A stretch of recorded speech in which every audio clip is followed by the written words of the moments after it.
90% of those diagnosed with lupus are women, and 2 to 3 times more found in minorities, including Hispanics. I have here with us Annette Myrick and Maria Puchon. Welcome to the show. Thank you.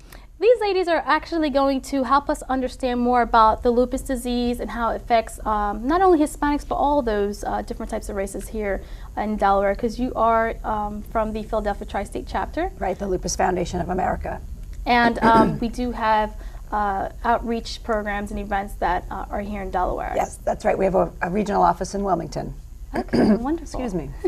So can we start off with basically understanding what is lupus? Sure. Well, we all have an immune system, and that protects us from things like bacteria and viruses and infections. When someone gets lupus, their immune system gets out of balance, and the body makes antibodies, but there isn't anything to protect you against, and so those antibodies actually attack yourself. So they build up, that results in inflammation, and that inflammation can damage or destroy any organ or system of the body: the heart, the lungs, the brain, the kidneys, the skin, the joints, the blood. Any cell is really a potential target.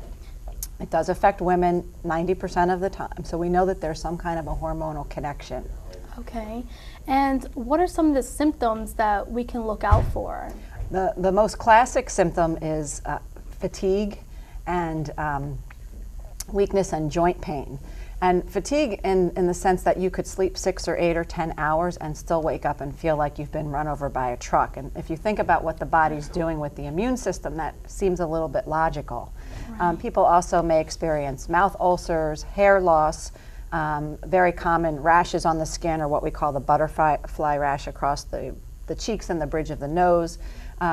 People may have pain when they take a deep breath, indicating that there's inflammation in the lungs. If you get to a physician, you might be anemic on blood work, or a urinalysis might show protein in your urine, indicating that the kidneys are not working properly. But the joint pain and the fatigue are what people experience in that onset, maybe a fever that doesn't go away. What are some of the impacts that this lupus disease has on an individual who is suffering from this? I know Maria, she's actually I don't want to say suffering, but she's diagnosed with lupus. Mm-hmm. So how does it affect someone who is living with this on a day-to-day basis? Well, it really affects you as long as you let it affect you. Lupus is a very mind-controlling illness as well. If you're a person that is very positive and willing to take care of yourself, eat healthy, and keep track of what you're doing, it could have very little impact on your everyday life. But if you get depressed and you let that control your life, then lupus could really ruin you and leave you in bed and you just can't get up. Now, I know you're a mother and you're a hardworking individual. Yes. So what are some of the challenges that you face with this lupus disease? Remembering that I have lupus. I'm always on the go. Besides being a mom, I have my own business that I take care of. I have a lot of members that I watch after.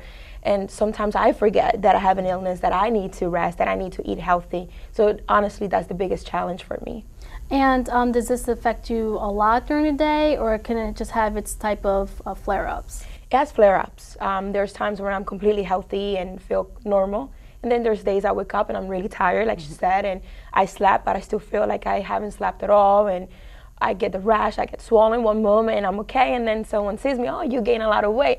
No, I didn't gain weight, I'm just swollen today. Right, and that leads me to my next question. With Hispanics, a lot of us sometimes don't like to go to the hospital or go to routine doctor checkups.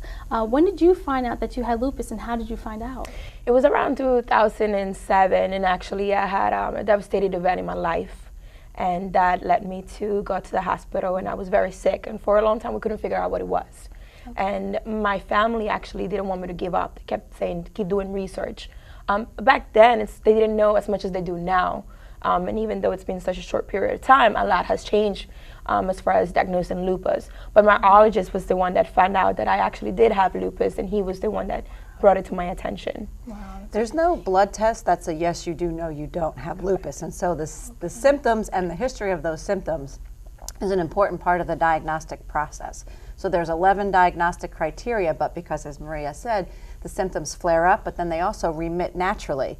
And so particularly in a disease that affects women, you feel bad, you push through. You don't wallow, you forget that and you push through. And then if it keeps coming and keeps coming, eventually you call the doctor, but by the time you go to the doctor, you forgot about the first episode or the second episode. And that can make the diagnosis very difficult to achieve. So we encourage people to keep a little health journal, record, particularly if there are triggers that flare up your lupus. Every case of lupus is very individual, and that's one of the challenges we face in terms of advancing the medicine and science, because there's no predictability. And now, is this a life-threatening disease? Like, should we be looking at our children very early in age, preferably our daughters? Well, lupus can be mild, it can be moderate, and it can be life-threatening. And unfortunately, people can move back and forth on the continuum. Okay. Because it's an unpredictable disease. So knowing what your body responds to or what might trigger the flare-up is an important part in terms of good self-management.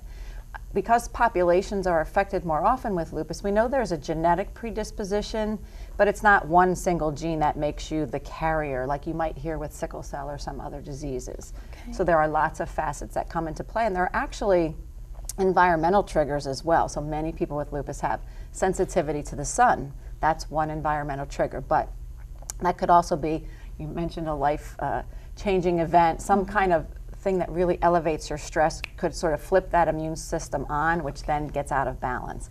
Or it could be a virus or even medication sometimes. Very, very important information. And before we leave, can we tell us what the Lupus Foundation of America Philadelphia Tri-State chapter is doing to help those in Delaware who are living with lupus? We have a variety of programs and services. First and foremost is funding research and keeping the movement forward on the medicine and science of lupus. And to help those living with lupus, we have several support groups throughout the state. We do self-help courses coming up. On Saturday, we have our Living Well with Lupus Symposium. So a variety of educational programs, some in the community, some by telephone, so that you can access it from your home and don't need to line up a babysitter and things like that.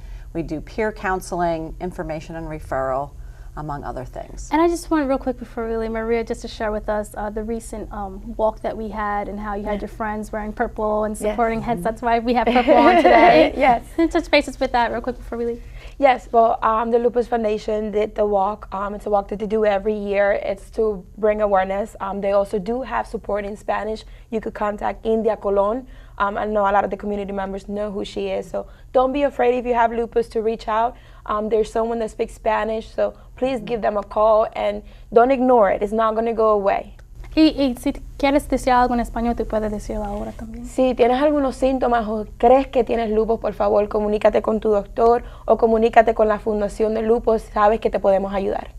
Thank you so much. Wonderful. Thank you for your time. Thank you for I really having us. appreciate it. Thank you, Maria, for joining us. We'll be back after these short messages.